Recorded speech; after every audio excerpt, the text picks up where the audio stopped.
All the people that are trying to stay together. JJ Smith is here. Thank you so much. Thank you so much.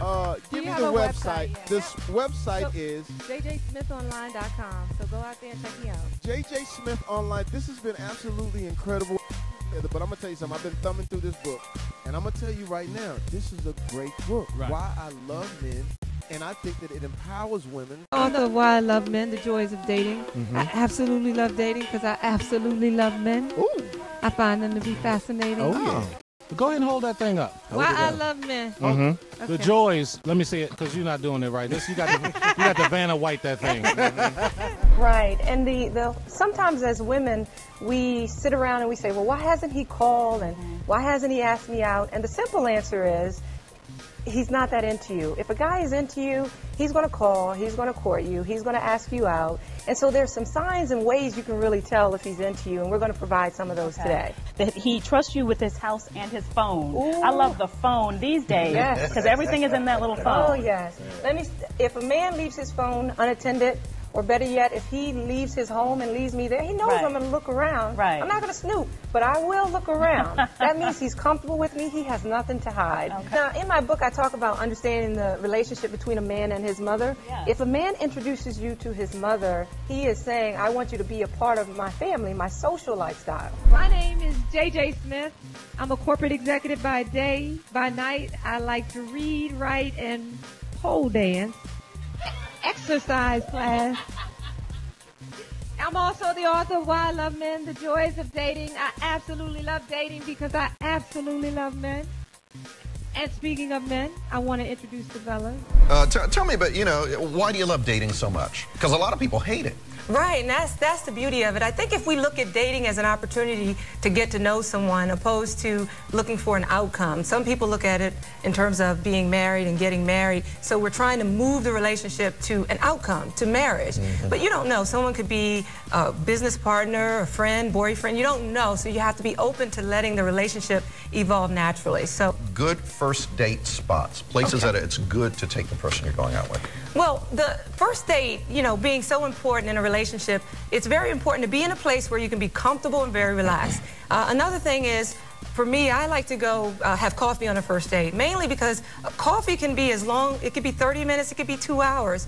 You want the flexibility to not have to stay too long on a date where it's not working out well and there's not a lot of chemistry. And another place, this is a note to the ladies, if the first date is at your apartment, this is not very good. This means he's probably in a relationship, he can't be seen out in public with you. But it's important to know, men... The guy's perked up there, yeah. First date at the apartment. Like things that are good to talk about on the first date. Right, the conversation. It's important to know men and women communicate very differently. Women communicate to bond, men communicate to trade information. So one of the things I like to talk about on a first date is sports. Mainly because I like to impress guys with my knowledge of sport. The goal is to really talk about things where you are knowledgeable, it puts you in a place of confidence, and you feel like you can really contribute to the discussion. So for me, I like to talk about sports. This book aims at empowering women. We talk about there are 5 roles in a dating relationship, and a man will immediately choose the role for you. So what we talk about is, what are the signs and clues that let you know what role he wants you to play? Be it wifey, girlfriend, mistress, other woman. Okay. And so what we help you do is understand what those roles are, and you figure out if you want to play that role. Trying to make a relationship something that is not is a waste of time. If you don't want to be the other woman, move on very quickly. Move on. Absolutely. Love that. That's good advice for anybody, right? In any kind of relationship. Beauty, we talk about beauty transformation. There was a time in my 20s where I could never get a date. And I went through this 8-step process to really transform the way I looked. It really focused on external appearance, and what I tried to do is maximize my physical appearance and did this transformation. The beauty transformation are 8 steps without cosmetic surgery. And men are very visual creatures. He's going to be initially attracted to you or not at all. So you want to be able to put your best face forward. That is your best face. Now, wait a minute. I'm sorry. Am I tilting Taking a look at it? the right way? Tilt it down. Okay. That is JJ before, and can you see the after? There you go. When I couldn't get dates, and when one? I You could couldn't get a get a lot more date? dates. Yeah, I was very challenged to get dates in the before. And this beauty transformation, it wasn't about, I didn't do any cosmetic surgery, but I focused on, like, there are 48 different body types, very distinct body types. You find your body type, you dress in a way that really maximizes your physical appearance. So it's made a big difference in, you know, the type of options I have in dating now. And you believe in having options. You're like, don't be a one-man woman if you're not in a committed relationship. No, absolutely not. Men and women date very differently. Men are quickly able to determine, they'll date all types of women, but they'll determine if a woman is marriage potential or just good for dating. And so what I talk about in the book is a rotation strategy. And if you're not in an exclusive, committed relationship, you should be able to date many different men and have a lot of different options. So I talk about that because you want to make sure that you have options in your dating life. You don't fixate on one man and try to make that relationship work. You go to jjsmithonline.com. You can get information on the show. It is sexy, it's hot, it's provocative. It is real talk with JJ and the fellas. And these guys are giving women the real truth on sex, dating, love, and relationships. Got to check it out, jjsmithonline.com. And I know you set them straight every time they step out of line, don't you? I get them right back in check very quickly. Very quickly. Absolutely. JJ Smith, a pleasure to have you here. Thank you so much. Good Thank advice. you. Sometimes go out by yourself. I hang out with a lot of fellas. I get to learn more about the way men think. I get to see how they pick up women, what they say about women.